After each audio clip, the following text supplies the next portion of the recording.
এখন থেকে এই আলিশন কেসে নামাজ পড়াবে।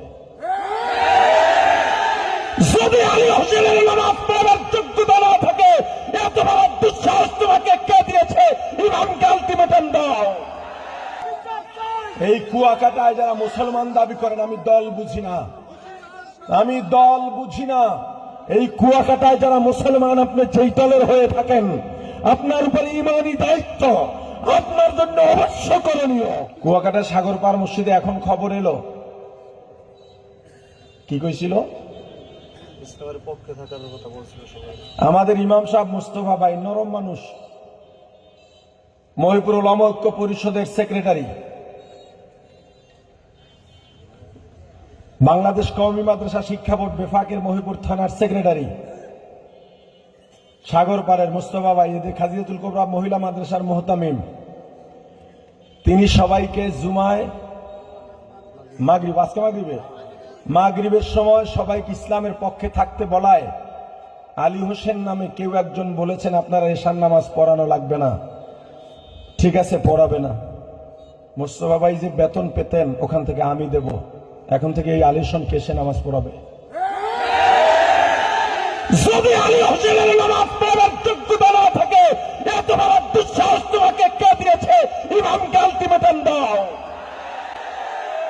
এই আলী হোসেনকে ক্ষমা চাইতে হবে, না হয় নামাজ পড়াতে হবে। এই দুর্গতির বাইরে নয়। আমরা দেশ কারো কাছে বিক্রি করে দিই নাই। আমরা এই দেশের ভাড়াটিয়া নই। আমরা এই দেশে বেঁচে আছি নই। আমাদের উপরে অত্যাচার করা হবে, আমাদেরকে নির্যাতন করা হবে, মুখ পুঁতে সহ্য করা হবে না। এই কুয়াকাটায় যারা মুসলমান দাবি করেন, আমি দল বুঝি না, আমি দল বুঝি না। এই কুয়াকাটায় যারা মুসলমান, আপনি যেই দলের হয়ে থাকেন, আপনার উপরে ইমানি দায়িত্ব, আপনার জন্য অবশ্য করণীয়। যে ইমামকে বলেছে এশারা পড়াতে হবে না, ইসলামের পক্ষে থাকার কারণে দৃষ্টান্তমূলক তার শাস্তি হতে হবে। এটা ইসলামের বিরুদ্ধে সরাসরি বিদ্রোহ ঘোষণা করছে, ইসলামের বিরুদ্ধে দাঁড়িয়েছে, রাসূলের বিরুদ্ধে দাঁড়িয়েছে। ৯৮% মুসলমানের দেশে ইসলাম বিদ্বেষী কাউকে দাঁড়াতে দেব না। আপনাদের কাছে রেখে গেলাম, এশার নামাজও মুস্তফা ভাই পড়াবেন। এর ব্যতিক্রম যদি হয়, কুয়াকাটা কারবালা হয়ে যাবে।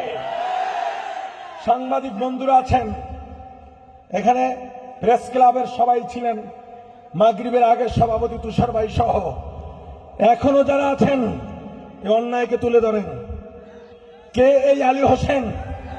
তাকে সবার সামনে প্রকাশ্যে তার ছবি তুলে আপনারা নিউজ করেন। আলী হোসেন খন্দকার, তাকে সামনে নিয়ে আসেন।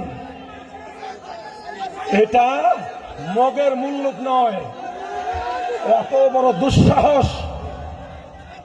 এই ধরনের আল্লাহ, আরে ভূমিকম্প কেন হয়?